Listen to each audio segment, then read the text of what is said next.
again. This is the Entangled Political Economy virtual seminar. Thank you all for coming. It's so great to have you all here. And today I have a pleasure of presenting a paper written with Mikayla Novak on public choice and entangled political economy. So you all know Mikayla. Mikayla is currently at the Australian National University. And I'm at Gustavus Adolphus College. So I think Dick joked at some point that APERN is led by a team that never sleeps, right? Literally, with our geographic locations. So I think that's fun and accurate. This paper has been inspired by a question we get quite often. How is entangled political economy really different from public choice? And if you just talk briefly, right, on the surface, there are similarities. So similar origins, similar personnel, similar interest in political processes. So there is economics and politics is common to both, and this sort of non-naive approach, right, like rejecting romanticism in the approach to politics is common. So it's not surprising that sometimes these two are assumed to be similar or closely overlapping, but we in fact believe that they are very, very different, and we will that's the point we make in the paper. So first, what is entangled political economy? And I don't know if there's like one exact definition. I have a couple here of how to state it. So study of the institutions of human governance. Well, that's very broad, right? But I already point you in a direction of what might be at heart here. Study of spontaneous order. And that's true of Austrian economics as well. But the difference here would be diverse institutional environments. So it's not just about the markets, it's about this spontaneous order in markets and politics, but noting that these environments overlap. So alienable and inalienable property are defining features of key features on which entangled political economy focuses when discussing institutional environments. But those are not separate environments, right? So an individual, an agent or an actor can operate in multiple environments at the same time and being exposed to both public and private property. Okay, so on the APERN website, we have the longest definition. So research framework to advance the understanding of social coordination. And I'm going to move. So, okay, your faces were in my slide. So it views individuals and the private and public sectors as being intertwined in overlapping exchange relationships along competitive and collaborative dimensions. So basically, it's this approach to the study of social interactions as a network, right? So we are all intertwined in those network interactions. It rejects the separation between markets and politics. Politics is not a source of intervention. There are multiple sources of political action within a society.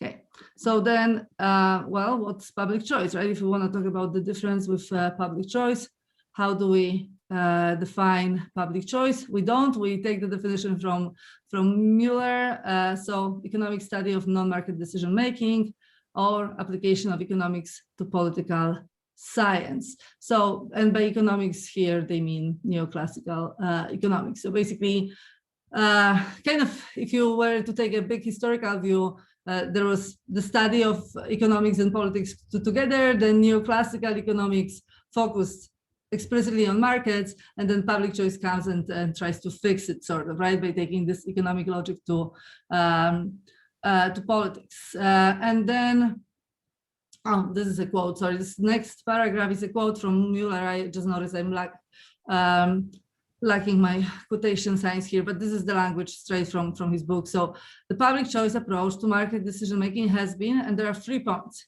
same behavioral assumptions as general economics, so rational, utilitarian, depict preference revelation processes as those that unfold in the market, and three, same questions as traditional price theory. So those are basically, Mueller here makes this case, and it's a strong case for public choice being basically a branch or a sub-branch of neoclassical economics due to their common approach, right? So what we have is same behavioral assumption, those stable given preferences, and interest in efficiency, prices, and so on.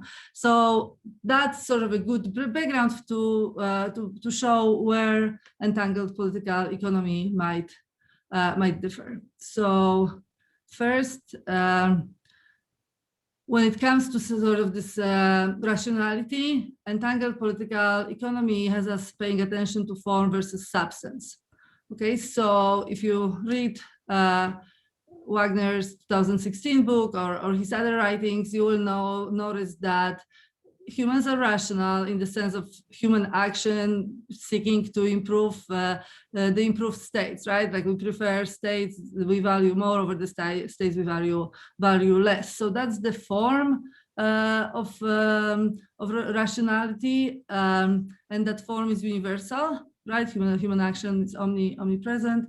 But the substance differs, and that means that depending on like the knowledge environment in which we operate and the knowledge we have about the environment, we might engage in logical or non-logical action. And sometimes this gets confused with rational irrationality or rational ignorance, but I will talk a little more about this being different. But for now, let's just basically, the point here is we are always rational, but that rationality is contextual. Okay, its substance will differ. Second, right, so the preferences. So here, this one is huge because we know from neoclassical economics that preferences are stable, or like before we learned they were stable, they were at least given, right? So they were not something that we looked for as shaped by the society, yes? But in entangled political economy, preferences are biological, so those sort of overlapping with neoclassical on that one point, but also social origins. So our social interactions shape preferences, and that gives way to what? To rhetoric, to emotions, to social ties and aspirations, right? If you have stable preferences, what's the point of sort of self-improvement and self-reflection and humans changing direction and so on? So now, neither the first nor the latter are specific to entangled political economy, right? So we are not claiming here that only entangled political economy rejects this rigid view of preferences, but it's an aspect, right? It's an aspect of entangled political economy that might overlap with some other programs. With emotions here, we see a connection to the work of Van Weyden. Same with social ties, and of course rhetoric. That ties to McCleskey, right? And the ideology would go right in there as well.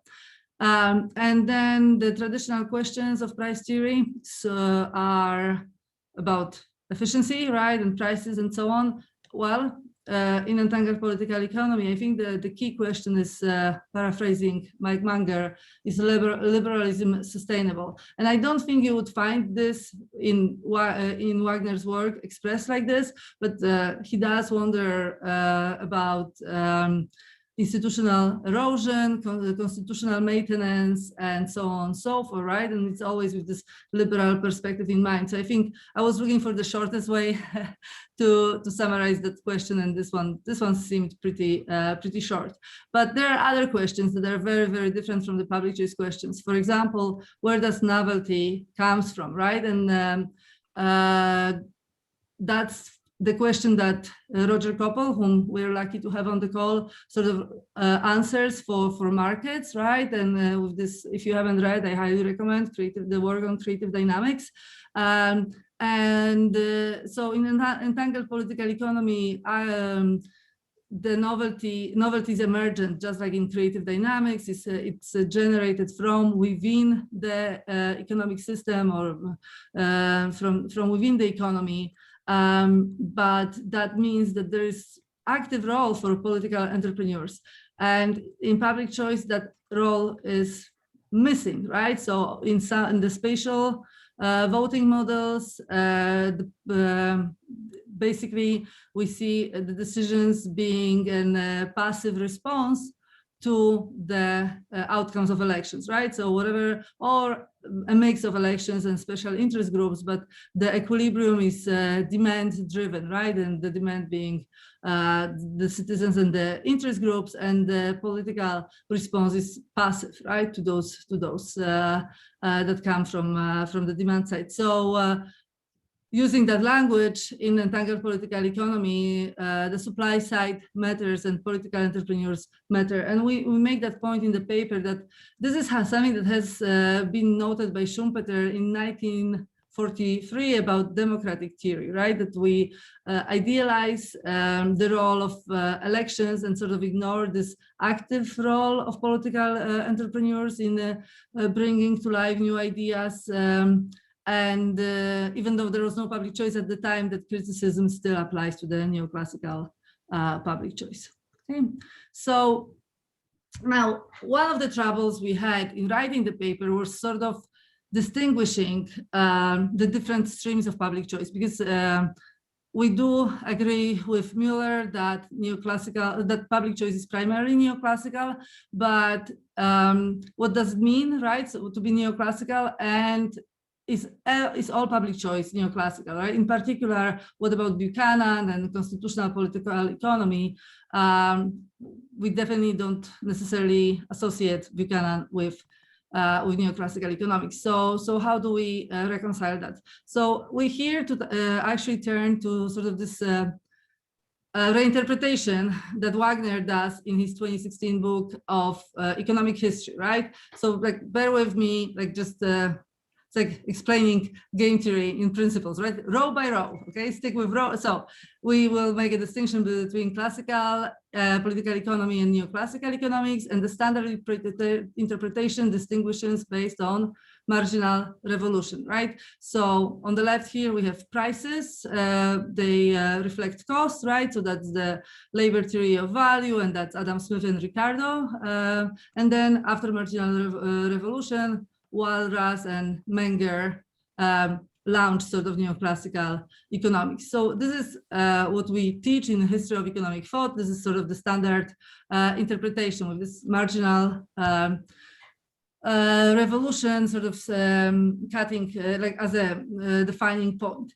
But what Dick suggests, noting that neither Smith nor Menger were overly interested in prices and allocation, he notes that the more meaningful distinction would be one on focus, right? So this here, the classical political economy being defined as the focus on interactions and institutions. So our interactions and the institutions then generate, right, the emergent processes, spontaneous order, and so on. And if that's what you do, then Adam Smith and Karl Menger are both classical political economists. And here, focus on prices and resource allocation, that moves Ricardo to this group with Leon Walras. So with this definition, in a moment, I'll show you the next table, we basically distinguish between streams of public choice as those that build on the classical political economy, and the other stream that's the neoclassical economics. So yeah, so there is the Smith-Menger line, and there is the Walras, neo-Walrasian economics. Now, some of you might be reminded of Pete Boettke's distinction between mainline and mainstream, and mainline being the spontaneous order processes, social cooperation, and so on, right? Like those who travel in the seat of Adam Smith, right? So that's the main line for Boettke, and mainstream is Pete defines as whatever is currently fashionable, so, or popular, right? So I think maybe not perfectly, but that interpretation also overlaps with the interpretation here. And so once we define sort of classical political economy not as everything before marginal revolution, but as one that focuses on interactions in institutions, that takes us to a neat division of the public choice versus entangled political economy. So that's my second table here. And let's see.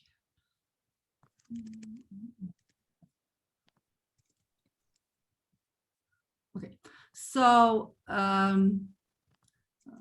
just rearranging my screen. Okay.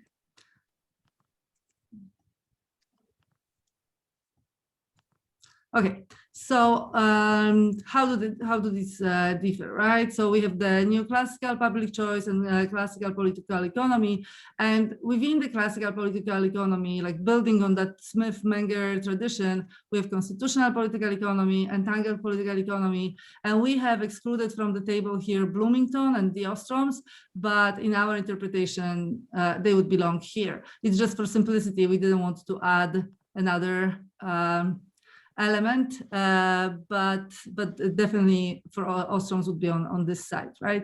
So the focus, right, following from the previous table, the focus is here choice and allocation, here exchange institutions. But then with the next couple of rows, we start to see the distinction between constitutional political economy and entangled political economy. And of course, so about constitutional political economy, of course, that's the program that was launched by James Buchanan. The name was assigned to it sort of in the 80s. And from what we found in the literature, it was a purposeful attempt to set his research program apart from the public choice, right? So Buchanan started to note this too close of an affiliation of neoclassical economics and wanted to sort of shift, saw some separation. So we have constitutional political economy, but of course that also builds on his earlier work. So what's the evaluative criterion, sort of like when we look at different institutional arrangements, what do we pay attention to? Neoclassical, Pareto efficiency. For constitutional political economy, that's the Wickselian unanimity, right? So if you recall, that basically means what's the equivalent of a voluntary exchange, right? Or of market equilibrium in politics, consensus, right? So that would be this gold standard of what a political system of rules should accomplish, right? Is this so rules that are unanimous are optimal in constitutional political economy.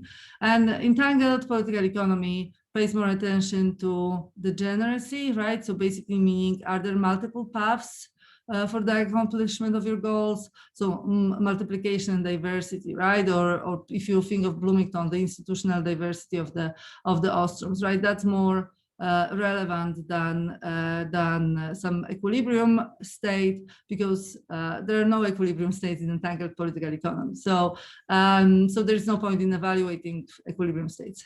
Okay. Next, sort of the understanding of the state, of the government. So for here we also see here we see constitutional political economy and neoclassical public choice as similar. So rational actors with that standard sense of rationality and monocentric organizations or relatively hierarchical organizations, versus here we have this contextual rationality and actors operating within polycentric or network orders. And then the method here is equilibrium analysis for both, right? So there's again another commonality between neoclassical public choice and constitutional political economy, with entangled political economy shifting to evolutionary, network, and complexity analysis. But more important is this closed-ended models versus open-ended models. So what does that mean? In closed-ended models, everything that happens in the model is defined in the assumptions, right? In the open-ended models, novelty is generated from within the model. So that is a very were very important distinction, right? That basically there's a self-generation of novelty, and in a couple we find this attributed to tinkering, or but in Dick talks of recombination, right, and new ideas being brought to the surface. So so this emergence of novelty is a key part here, and it speaks to the epistemics, right? So dispersed knowledge being the sort of closely related to this open-endedness, right? But this basically means that no one can see the whole system, right? You cannot speak of the whole system, and that you knowledge might, for many elements, knowledge might not exist. Versus in neoclassical public choice and political and constitutional political economy, they work with those rational ignorance notions, or in Kaplan, you see rational irrationality. Those are different from the dispersed knowledge. Why? Because this means that information exists, you just don't bother, right? So like the burden is on the agent, you're not bothered, like not the cost benefit analysis does not work in your favor to gather the information. Versus dispersed knowledge means that there might not be knowledge for the particular decision, right? And the feedback mechanism might not exist.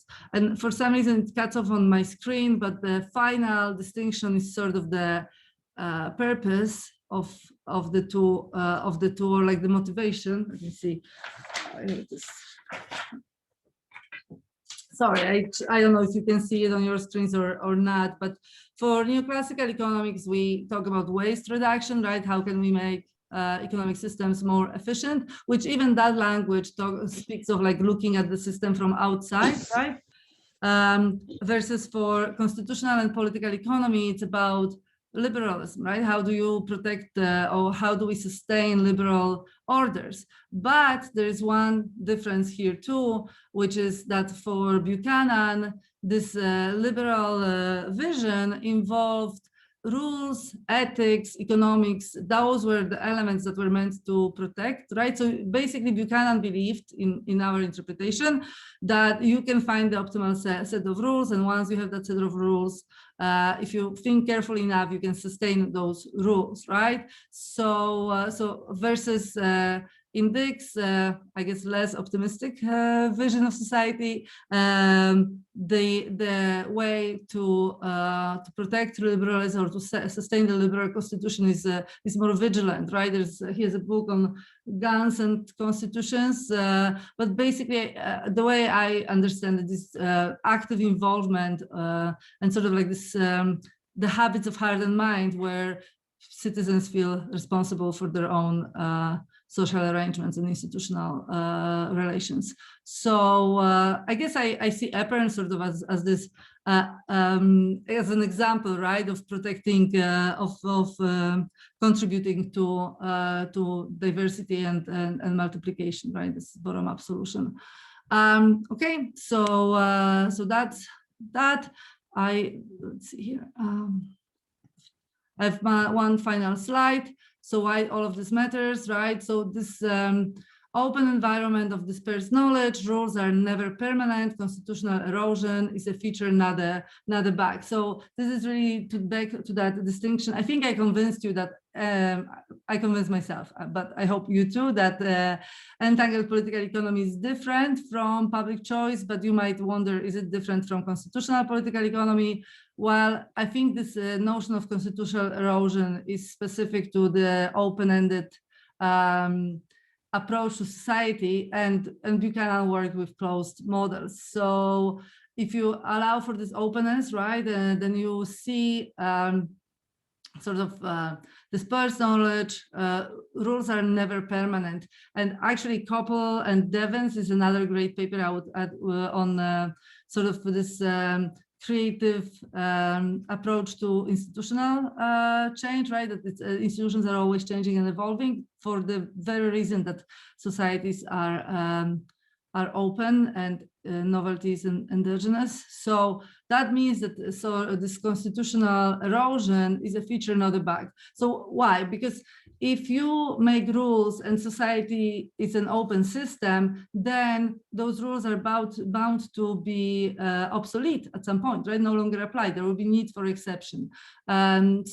So if that's the case, like we see now, right? Like all people are created equal, and but that equality no longer applies when you start making arguments about some groups being historically disadvantaged, right? So that's just like a rule that we have had for centuries suddenly not being as applicable. So some concepts that are then relevant in entangled political economy is the non-logical action, right? So ideology, rhetoric, and secrecy becoming more pervasive in the society. This notion of credence goods. So as you have constitutional erosion and a shift towards more monopoly power, almost anything becomes credence good, right? I mean, from my childhood in communist Poland, everything was a credence good because you had no comparisons, including the state, right? They really didn't want us to think that other options were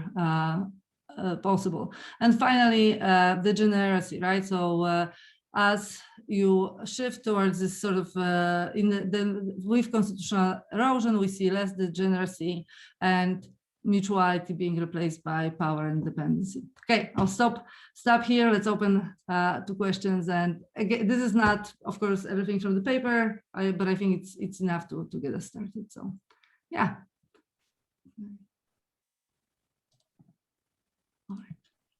All right, so I see Ari is having a question.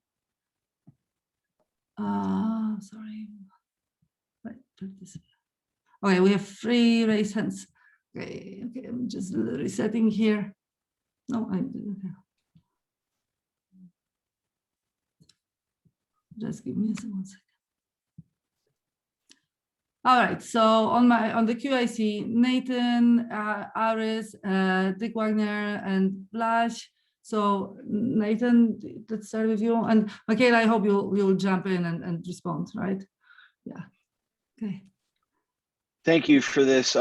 This really helped me to figure out what it was that we were talking about when we talked about entangled political economy in contrast to public choice and within the context of Virginia political economy. One question, and I've got lots of questions, but I think maybe the most productive thing that I could add, well, besides making my usual plug for including Richard Whately and the term catalactics as being the source of something that goes beyond just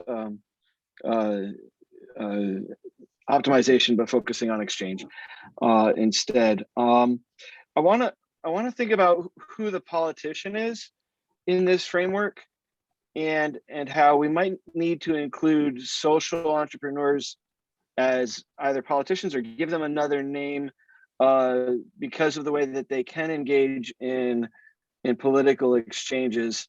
In an informal social group, it is not necessarily possible for that group to engage in direct political exchanges, but if that group becomes formalized in some way, then there becomes an agent who is available to make direct exchanges with politicians. And so there's a level of distinction in terms of how this is entangled when there's entrepreneurship, not just at the meso or the political level, as Wagner and Hayward also talk about, but also even beneath that.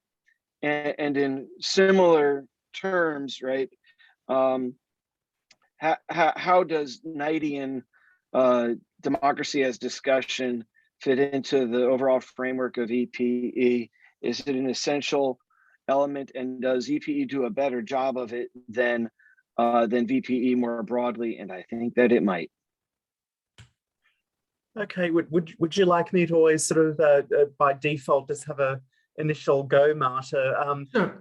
So look, as you know, Nathaniel, I'm sort of a great fan of your work, and I actually do see, and I think you might be aware of what I would conceive as the applicability of your key points that you've made in an entangled political economy framework, even at the sort of the level and degree of refinement. So, for example, without sort of wishing to sort of necessarily plug my own work, for example, the extension of sort of entangled political economy to incorporate civil societal actors, especially social movements. So sort of at that level, we can ask ourselves, you know, who are politicians? And it seems that to the extent that there's an open-ended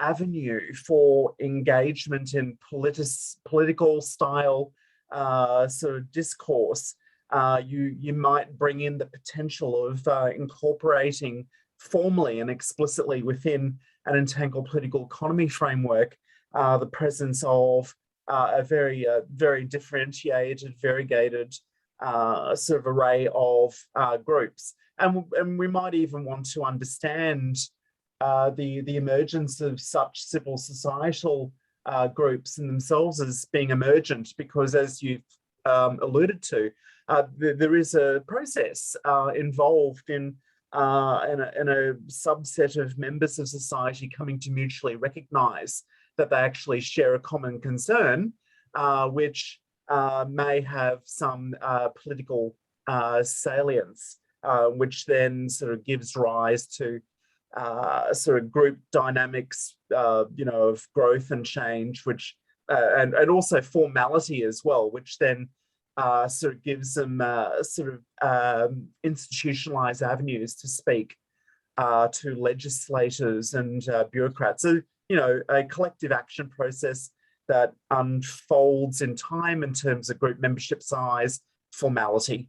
Look, I mean, certainly from my reading of a lot of Dick Wagner's material, there is a recognition of catalactics, of exchange, and you know, and from a formal perspective, I would say, and you know, people may disagree, but I would conceive that this catalactical paradigm, which is quintessentially, and as you rightly noted, as being of exchange, is actually accommodatable within the network orientation of entangled political economy, because essentially what network theory and analysis does in itself, an essential part of EPE, is to actually formally recognize so the nature, the directionality, the flow of exchanges. So, you know, if you think about the entanglement, you know, amongst commercial and political enterprises, they being sort of meso-level sort of clusters of human agents, we might conceive of the from a sort of network graph perspective, the connections between those entities as depicting resource flows. But you know, I'm actually undertaking some work that tries to go a little bit further than that, to say that you can accommodate multiplex style of networks in EPE, where you need communication, right? You need talk in some respects, more than the sort of simple Samuelsonian vending machine models criticized by McCloskey. You need, you know, communication, meaningful communication, in order to render those catalactical exchanges as reality. Knightian discussion. Well, as it so happened, I don't recall if you were on the call. Correct me if you were or weren't. But I think in November I presented a paper here to the seminar, presenting what I'd call a dramaturgical sort of Wagner model, in which sort of ludic discussion, manipulative discussion, playful discussion, sort of actually, well, I try to present it as playing a sort of explicit role in entangled political economy. And to be sure, you know, Dick has recognized the role for discussion for a long, long time. I recently had the good fortune of reading Dick's 1978 paper about advertising. So this is a really nice example of sort of discussion. Now, discussion, I'm guessing that from a Knightian Buchanan perspective, discussion is likely to play a coordinative role in drawing consensus within sort of the political process, though what I suspect that so Dick does with the EPE framework, and what I try to do with this dramaturgical Wagner idea is sort of bring out the possibilities of discoordination. Some people might popularize such discoordination in the form of dynamics like group polarization and discord in contemporary American and if not global politics. Okay. And I think with that, let's move on. Aris, if you want to, if you're ready. Yes, well, thank you for your very interesting presentation. My question is about what I see, the perennial problem of structure versus agency that somehow hones studies of institutions, institutional change, and societal change in general.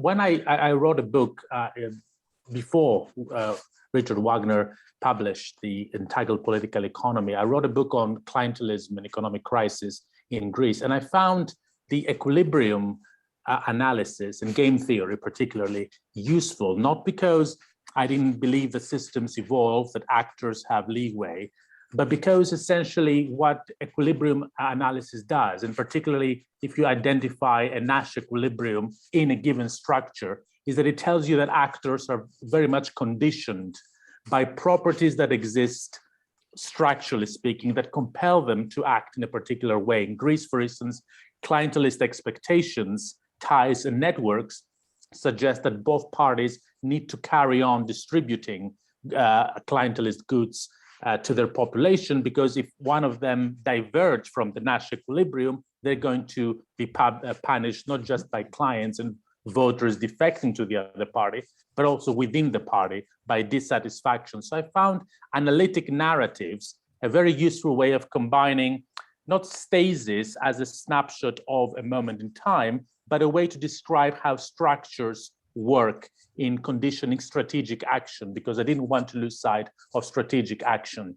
And you can change, it's like a movie, like a cinematic film in which different snapshots can describe change when payoffs change or options change or preferences change, and how these preferences and options change is a matter of the historical narrative and the empirical work that you do. So I found it quite useful. I didn't feel I was limited by that, but I understand the ontological objection and the kind of a rich criticism of this. So my theory is that, my question now is, what is the added value of entangled political economy in describing how we are structured and conditioned, given that in complexity, for instance, we have the concept of emergence. What is the concept of emergence? Is that our interactions generate wholes, properties of systems that cannot be analyzed by pointing to individual action.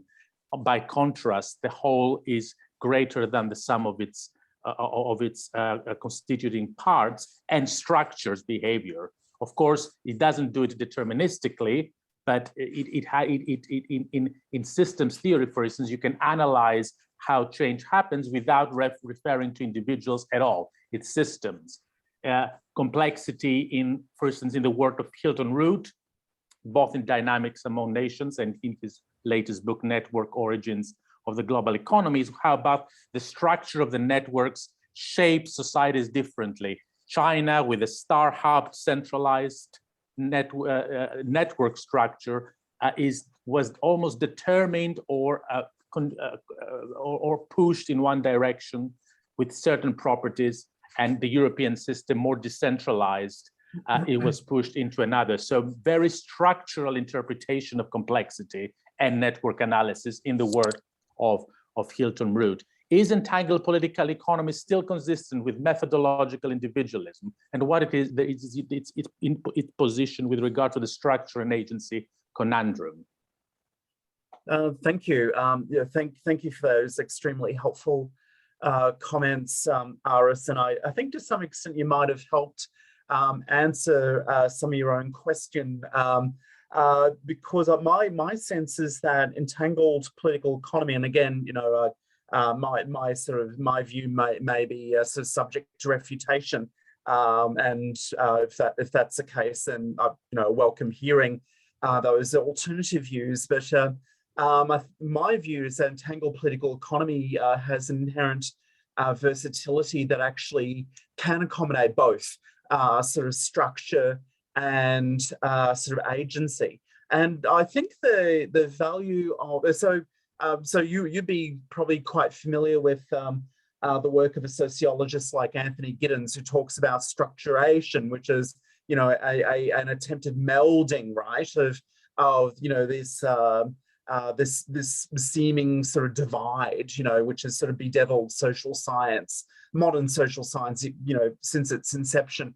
I think you know, I know that Dick Wagner occasionally, you know, provides, you know, in the sort of best style of imagery that he presents to his readers of the example of a horse race and photography, right, of the action of a horse race, where you'll see, you know, a racing horse, you know, oftentimes if you take stills, photographic stills of that event, you'll find, you know, sort of the horse with its feet firmly planted on the ground, but then sometimes you'll find a still image with, you know, all hooves off the ground. And if you only looked at that particular image in isolation, you'd think, oh, you know, the horse is actually capable of flying, you know, something akin to a real world unicorn. But if you actually take sort of all aspects of, you know, that event, you know, we can, you know, sort of metaphorically regard all sort of aspects of the event as incorporating the sort of the structure of the game or the event itself, and the agency of the actors participating in it, you know, you get a sort of comprehensive sort of picture. So, you know, thinking about structure and agency. So, you know, I sort of, you know, often go back to the methodological or analytical sort of precepts that are centrally used in EPE. So you've got network structures, right? And so those network structures, they may be, you know, potentially amenable to being long-lived, that is habituated, institutionalized, and as you correctly noted, to the extent that such network structures are habituated and institutionalized, then, you know, there must surely be in this process of sort of, you know, societal interaction, must be some sort of element of, you know, conditioning.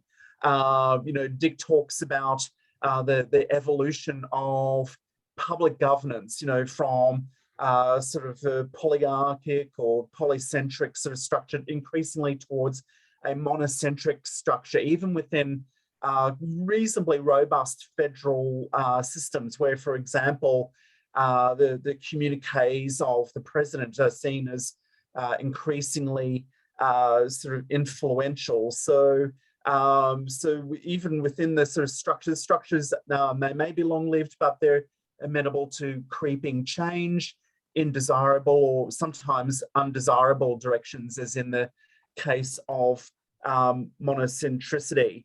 So I think, I hope I've answered most elements of you know, the many of the sort of the points that you raised. I don't know if you want to add, Marta. I think EPE can accommodate both. It's a bit of a sort of a bit of a dance, I guess, between two inherent concepts, but I do think it does succeed by acknowledging both. What do you think, Marta? Am I wrong? So yeah, I think it's always to kind of work with that question that Aris asked, like, is there added value from this entangled approach? And unfortunately, I haven't yet read your book. I will do so definitely for your presentation along with the paper.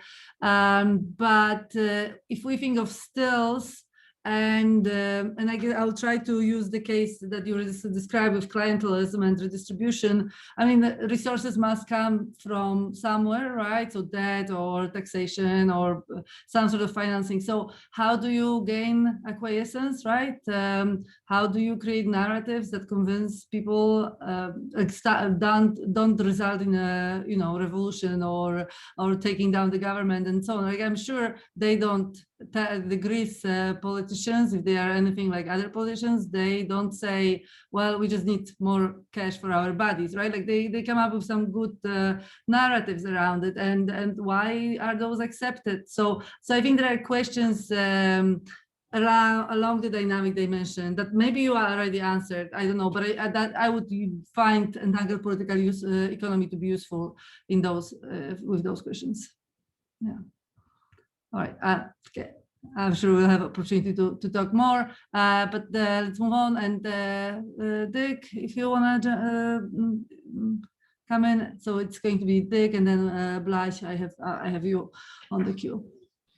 Okay, certainly, Marta and Mikayla. I paper a whole lot, of course, but I never myself have ever thought of myself as trying to do something alternative to public choice. Maybe it's turned out that way and so forth, but I can remember getting into these kinds of topics. It was probably 20, 25 years ago now.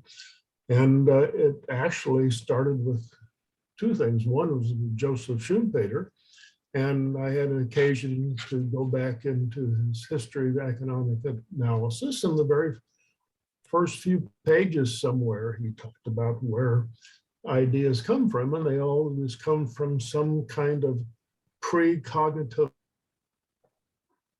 We have something that we don't like, something we're uneasy about. And then the challenge becomes, first of all, to make it intelligible why we're uneasy, make it intelligible to ourselves.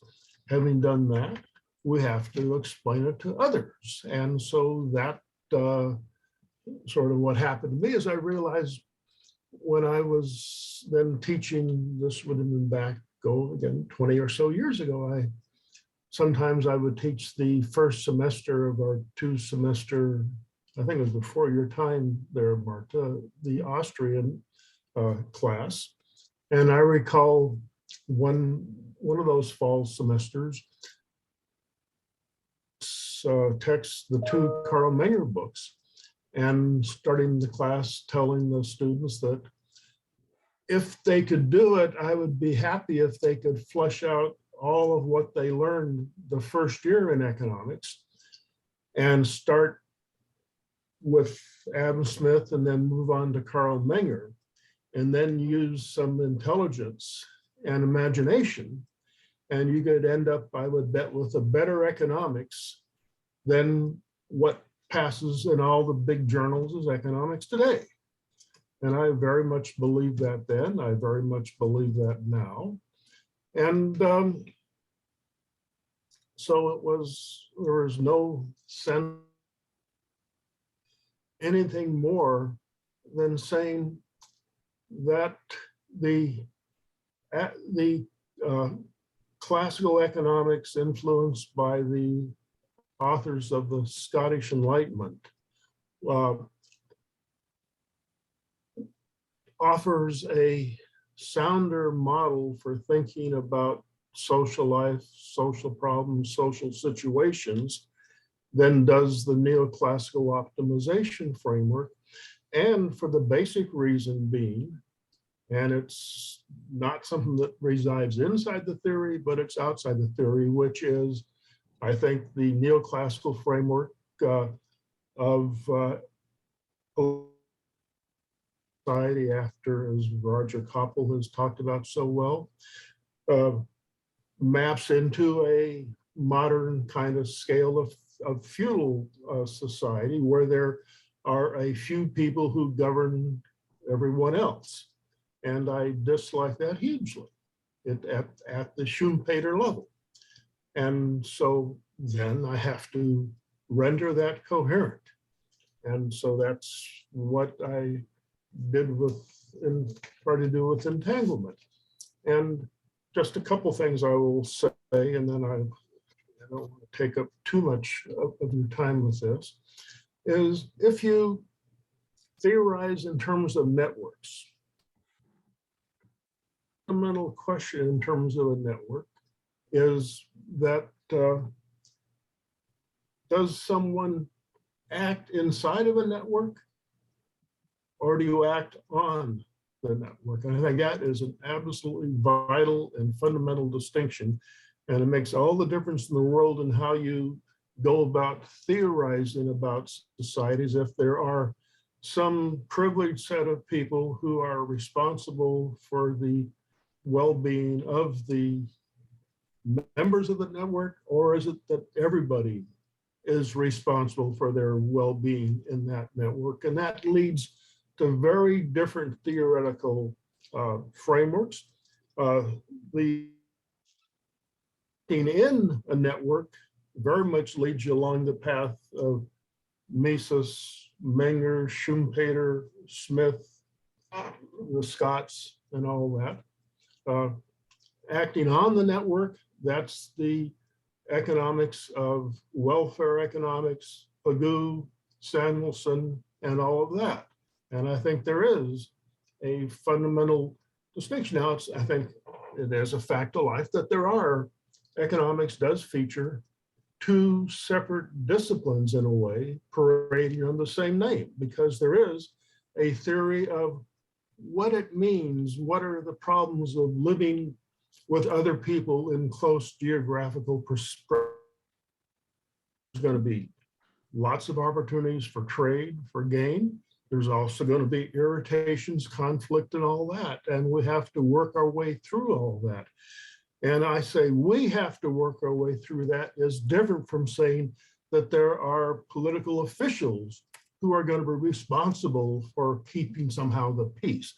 And I think very much, I think there's issues here. I think entangled political economy fundamentally resides inside of a philosophy, some kind of form of idealist kind of philosophy, whereas the fundamental animating features of society is we are motivated by desires, hopes, wishes, dreams, and all those immaterial things. Whereas I think modern economics is by and large a various adventures, not just Marxism, but various adventures of the materialist type. And so I think those are in play too. Something went wrong. Please try again. Oh, I'm sorry. Right. I should have turned off this phone. You know how you get these ads coming through and uninvited, but they just sort of prey on you sometimes. And sorry. Entanglement. But anyway, that's. But I don't have any feelings of anti-public choice or this. I do when I think of, do I recognize a stable equilibrium world? No, absolutely not.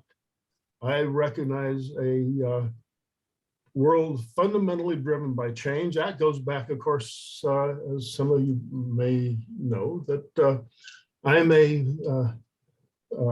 big kind of partisan of or the. Oh, Oh, you muted. Mute. How did I get muted? I guess trying to turn off the phone, I must have hit the wrong thing, but they're Ecclesiastes and Heraclitus, and I think both are relevant, but I think it's, I think with the, Heraclitus, there is nothing new under the world. I believe that fully. I believe if you could get some kind of cultural brain insertion, you could go back to Babylonia, you'd have the language and a cultural model put in you, and you could function, recognize what people were about, what they were doing there just as well as you could here. But also, I think Heraclitus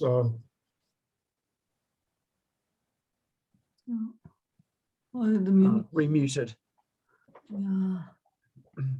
Okay. Can I have? Huh. Yeah. Oh, we got it. Yeah, it I works. got muted again. I don't know what, something is conspiring against me. I have to say that. But see, that gets us all to Schumpeter as to what you feel. I mean, if you say the world comes to you, and those are your fundamental sources of information, is what you as an organism ingest, and then you have to think about it. And so what then is in the foregrounds of your mind when you're thinking about, and that's, to me, it's such things as change, conflict, exchange, the struggles for domination and subordination by no means have gone away.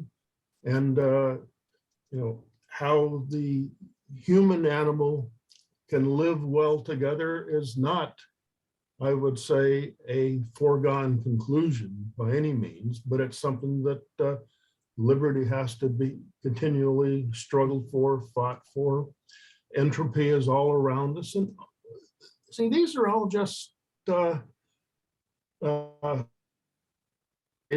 musings about trying to start with the sensibilities and the feelings that come at me and trying to say to myself, can I develop a sensible intellectual framework that will render all this intelligible to me?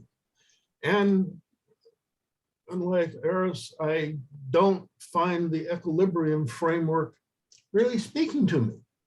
And if it doesn't, you know, I can put it in a corner and say, yeah, I can see some virtues for it, but it doesn't allow me to wrestle with many of the things that I find bothering me. And so if it's entangled political economy, that was a term that happened to settle with me just out of realizing, well, life has changed so much, even in the years I've been aware of it, in terms of now it's unthinkable for any business firm not to have offices in Washington, D.C., lawyers and so forth. And so you would never write a sensible production function for a business firm without including political inputs into it. And it's the same going the other way. And so businesses, and that's the world we inhabit now. So that it's all those thoughts. And I think Marta and Mikayla, I think summarized much of that and added various wonderful ways of going forward with that. I thank them both. I think that's a great piece of work. Although I'm always getting easy reading stuff about me, even when it's friendly. So thank you. Yeah, we felt a little nervous presenting this in front of you as well, but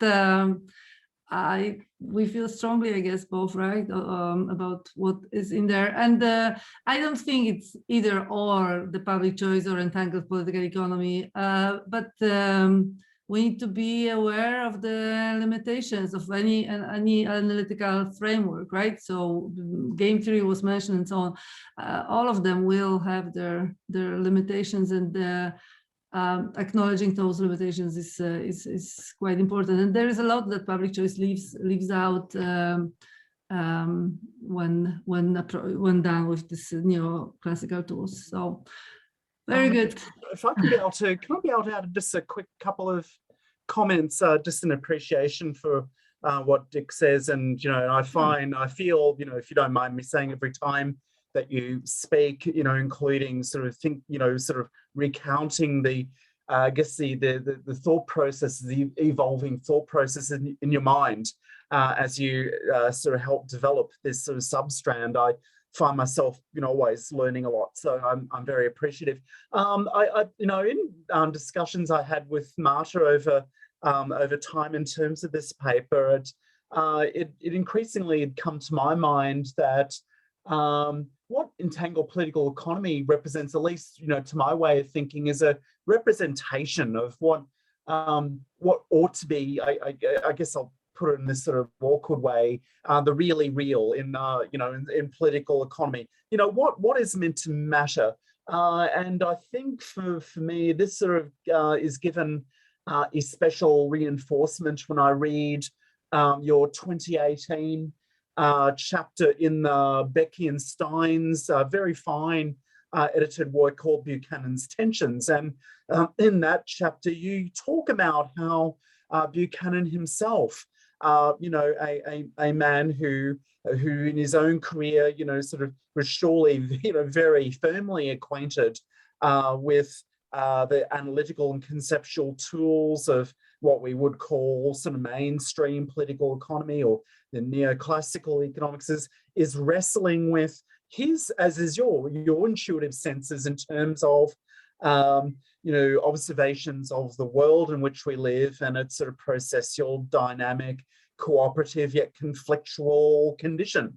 And how do you sort of wrestle with that sort of tension between, as he's famously stated in 1964, going back even more, between choice and allocation and exchange. Okay, so I think from my perspective, entangled political economy doesn't, we might sort of want to present it as an alternative, really insofar as it sort of draws on at least sort of different analytical apparatuses, complexity, and evolutionary theory networks that we've discussed. It still remains very much true to what is seen as what really matters in this sort of line of scholarship. Is it sort of the dry, mechanistic, robotic equilibrium sort of state of analysis, or is there something more creative and open-ended about political, economic, social interactions, could be said.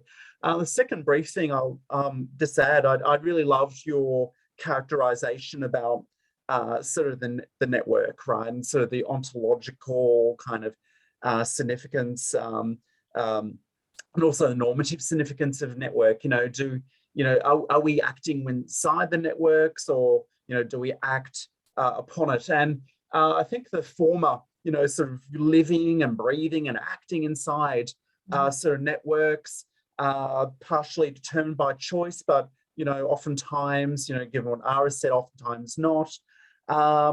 If we sort of take the living and interacting inside the network narrative, I think there's an important normative pro-liberty implication there, is that every single person, regardless of their station in life, the philosopher or the porter, they get a shot, right? They get a shot at interacting within the network with other agreeable people, right? And with a view to betterment, however conceived. And I think to that sort of that disposition of thinking about networks, we are in the network rather than some sort of ghostly agent sort of controlling others, operating on the network, I think has that, very significant pro-liberty insight. We all get a fair and reasonable shot, right, at betterment through working better together. Very good. All righty. Thank you, Mikayla. And now, Blaž. So yeah, if I apologize if I'm not pronouncing your name correctly. Oh yeah, it's perfect. Hope you hear me. Yeah, I'll second first the Nathaniel's by saying thank you, because I find this paper really helpful, right? To sort out in my head also these differences. But my question is about it's specifically about the mechanism of preference change, right? Because for me, this endogenous change in preferences is really one of the key elements in this discussion, right? You finished with the example of credence goods, and there, for example, it's not really enough to have the alternatives available, right? Because you have to know how to evaluate them, right? So in general, like in the case of novelties, right, it's obvious that there needs to be that there is some preference change or preference learning, right? But of course, tastes can and do change all the time among already existing things, right? And so if we agree that the stability of preferences is a misguided assumption, which I guess we do, we need to explain that the mechanism by which these preferences change endogenously. And in the paper, good question. I found this a bit unclear. There's a few, you hinted a few possibilities, right? I mean, Buchanan, of course, it's evoked, but the problem that I have with Buchanan is that, of course, because he maintains the focus on choice, right? He relies on this second order preferences about preferences idea, right? And this, to me, it simply pushes, right, the need for explanation one step backwards, right? Then you talk about, of course, the couples, this account of the evolutionary change generated by the system is evoked, right? But also the point to me, as far as I understand it there, is that it's more about the creation of new ways to meet the needs that arise through the evolutionary process, right? So the logic there is more that one of satisfying the needs we didn't know we had, right? And we didn't know them because the environment changed and we're not yet fully aware of the change, right? So this is the story of the horse and buggy on the day the car is invented, right? And I don't really see that as a genuine change in preferences, right? To me, this is more a response to changing circumstances or a reaction to the novelty, right, presented by some entrepreneur, for example. And of course, I get it. The thrust of the explanation sort of is about institutions, right? But about institutions, it's also I'm not fully convinced it's only about that, right? Because of course, institutions explain behavior change or even some, I don't know, basic enculturated beliefs, right, into which we are socialized. But I don't think that, taste change is not simply about being exposed to something, right? So there needs to be something persuasive there that we find in the new taste, and that missing link, right? That I would like to maybe elaborate a bit on that. What is it, right? Because it's not really clear to me. Okay, I'll try to, I'll give it a go. I think it's a very, very good question and something we definitely need to go back and address in that paper and probably think some more. So how the exact mechanism of preference change, yeah, that's very, very important to give clarity to that. My immediate sort of reaction is to think of habits, right? And the things that, the routines of your everyday life, right? Well, what's involved in your routines and what's not. I need to think about it some more, but I would think responsibility, personal responsibility is a habit, right? If you get to practices on the everyday basis, you will develop a taste for it. And also people, there is, I guess, also a structural component around what it is that people around you do it, sort of like you're the definition of the 5 people you hang out most with, right? But I think mostly it would be around the habits and the things that you solve for yourself. So I teach health economics, and it's so very hard for students to imagine an alternative system, right? Like they can, if they think free market, no health insurance, like reduced role for health insurance. I don't know, in Europe it's probably different, but here everything is paid for from private health insurance, but prices are crazy. But those are related, right? If you didn't have so much role of the private health insurance, probably prices would be lower. So so it's really hard to imagine those alternatives, but it's because we don't have the exposure to them. So yeah, you mentioned credence goods. That those will also sort of remove the diversity of pathways and an ability for you to create, to explore and create your own preferences. So I need to think more about it, but that would be more sort of my reaction for the, yeah. Okay, I know, Mikayla. Yeah, I think I'd endorse that. Need to think about that question a little bit more.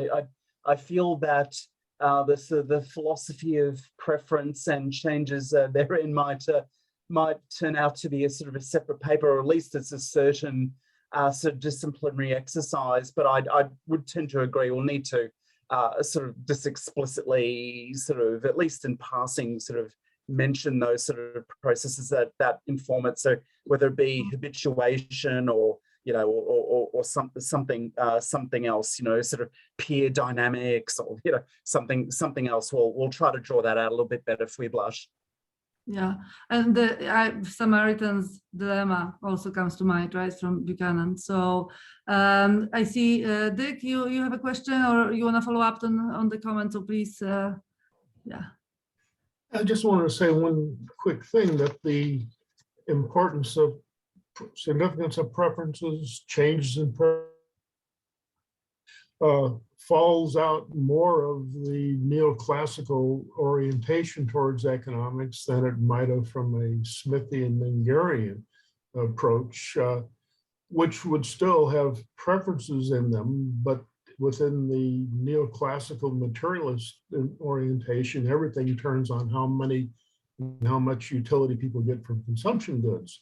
Within the Smithian, Mengerian, and all that kind of approach, it would turn more in terms of the kinds of plans that people form for themselves and the conduct of their lives. Now, many preferences aren't so much preferences in that formulation. Requirements dictated to them by the patterns of life that they have chosen to lead.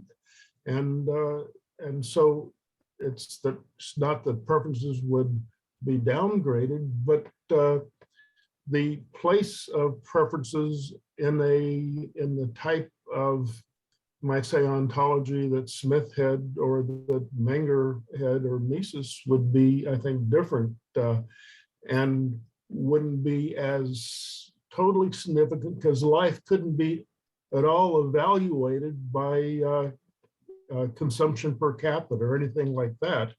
It would be, how it would be evaluated, I'm not sure. It would be up to each individual to whether intermediate stage or an ending stage of their life, they can look back and say, I did well, I screwed up, all of these things. And that's, people are still doing things, and we could say those things, call them preferences, but they're really, I think, inputs into the construction of a meaningful life in some fashion. And it's some of those things that I think entanglement kinds of beckons to make those things meaningful and alive, and something more than just maximizing consumption per capita. Okay. Excellent. Okay, and Blasiej, I have you with your hand up. Do you want to respond, or is it from before? Oh, that's from before. Okay. All right. And then, so Nathaniel. Yeah, I wanted to ask one more question. At the bottom of page 13 and on to page 14, you say we deploy the ideological and rhetorical frames to justify their parasitical attachments. And I don't think that that's intentional, but I think we have a hard time thinking about how triadic network relations might be symbiotic and not just parasitical. That the skepticism is towards parasitical relations, but sometimes there are ways that networks form, and even triadic relations, that can be symbiotic and can make things better. I don't think it's an intentional thing, but I think it's something to consider and to not include in this. My last question is Uden, Wolgamoth, and Paysauer. Who's reading Uden? Who's reading Wolgamoth? Are these sources that are being used regularly in EPE, or are these innovations in this paper? And you cite Paysauer. Well, you have a reference to Paysauer, but he's not anywhere in the paper. You may or may not be aware that Paysauer and Wolgamoth's offices were across the hall from one another at North Carolina State University, where I did my undergrad. And they were both involved in, I think, the Association for Christian Economists as well. So they knew of each other. And I don't know if you were aware of the connection or if that's important.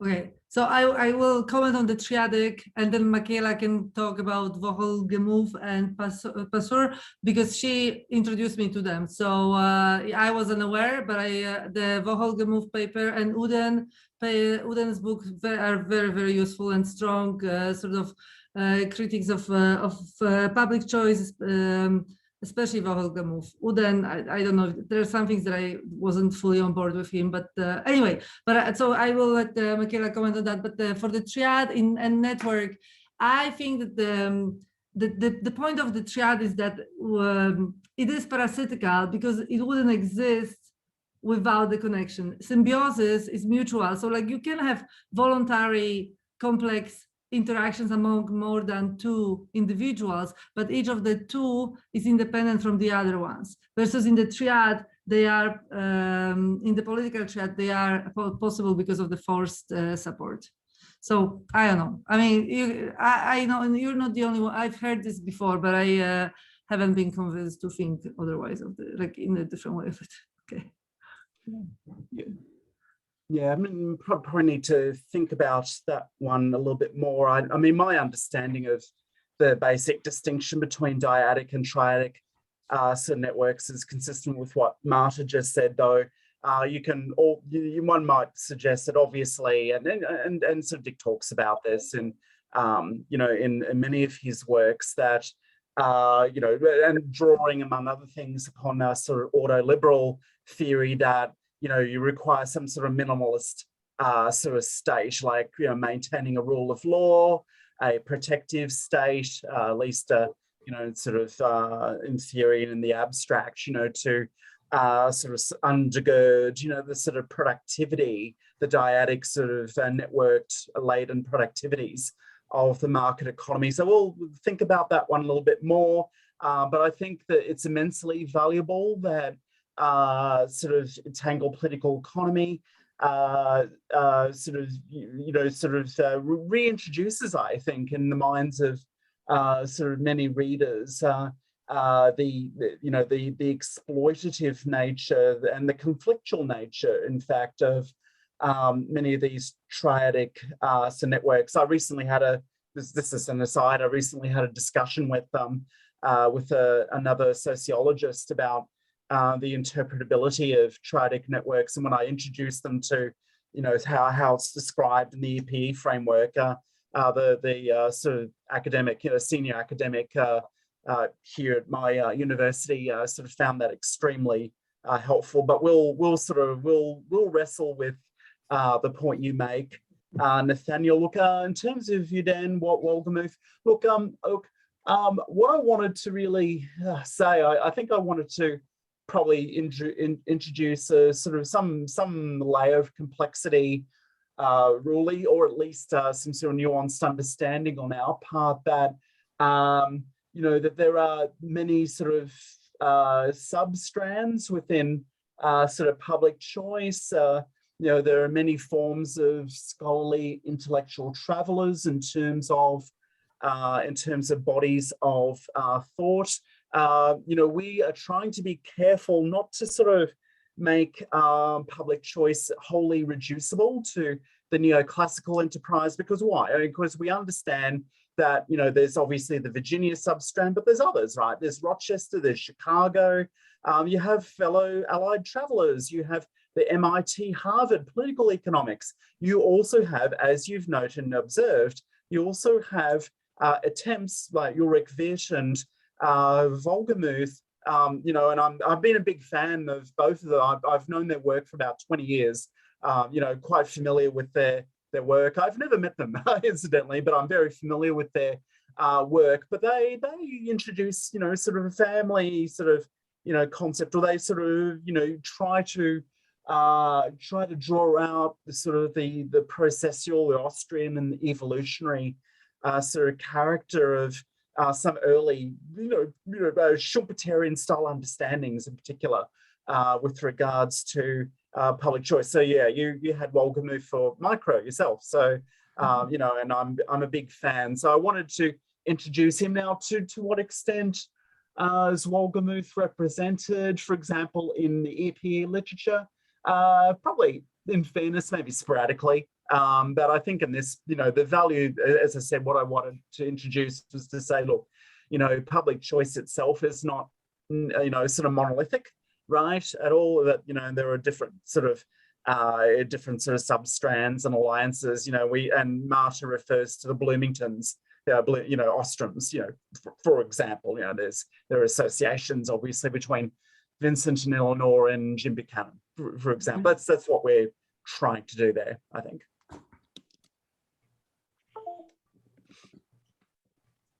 Yeah. All right. Okay. So very good.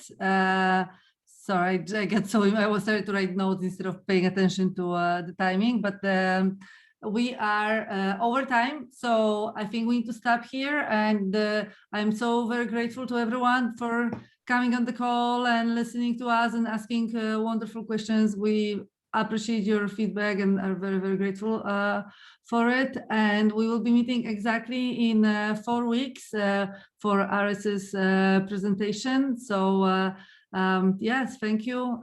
Thank you for coming on, and I look forward to seeing you all again in 4 weeks. So thanks. Thanks everyone for your time. Much Thank you. appreciated. Thank you. Thank you. Bye.